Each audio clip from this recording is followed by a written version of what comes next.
पाटपाण्याद्वारे रासायनिक खतांचं नियोजन कसं करावं? महाराष्ट्रात सध्या बऱ्याचशा भागांवर पाटपाण्याद्वारे सिंचन केलं जातं. अशा ठिकाणी ऊस पिकामध्ये ठिबकच्या तुलनेनं चौपट प्रमाणामध्ये पाणी लागतं. जमिनीमध्ये वापसा स्थिती लवकर येत नाही. ऊसाची वाढ ही नेहमी वापसा स्थितीमध्ये परिपूर्ण होत असते.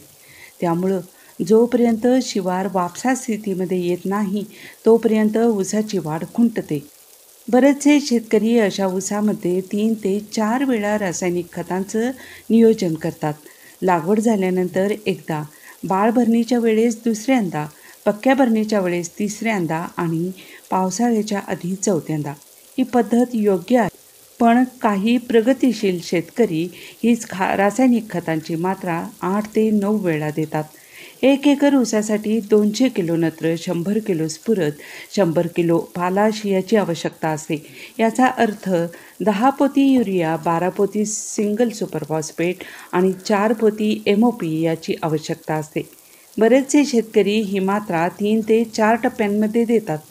काही शेतकरी ऊस लागवडीच्या जुन्या पद्धतीचा देखील अवलंब करतात. ते फक्त एकदाच किंवा दोनदा रासायनिक खतं देतात. तसेच काही प्रगतिशील शेतकरी या खतमात्रेचा 8 भागामध्ये विभाजन करतात. याचा अर्थ दर महिन्याला शेतकरी 1.25 पोती युरिया, 1.5 पोती सिंगल सुपर फॉस्फेट आणि अर्ध पोतं MOPचा वापर करतात. त्यामुळं युरियासारखे खत जे निचऱ्या वाटे वाया जाणार होतं त्याची कार्यक्षमता वाढते. तुकड्या तुकड्याने खतं दिल्यामुळं ऊसाची वाढ सतत होत राहते. जोवर हा ऊस 8 महिन्याचा होतो तोवर आपण या ऊसास सहजरित्या खतं देऊ शकतो.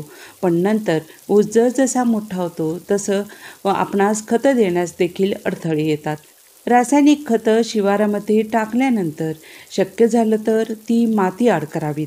खतं दिल्यानंतर एखादी कोळपणी करावी जेणेकरून खतांवर माती पडेल.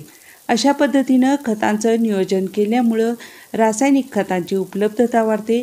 या खतासोबत पाटपाण्यांमधून जीवाणू खताचा देखील अवश्य वापर करावा, जेणेकरून ऊसांचे फुटवे, पानांची रुंदी, 2 पेऱ्यातील अंतर वाढण्यास मदत होते आणि अन्नद्रव्याची उचल होण्यास देखील मदत होते. जय हिंद. विवेक पाटील, सांगली.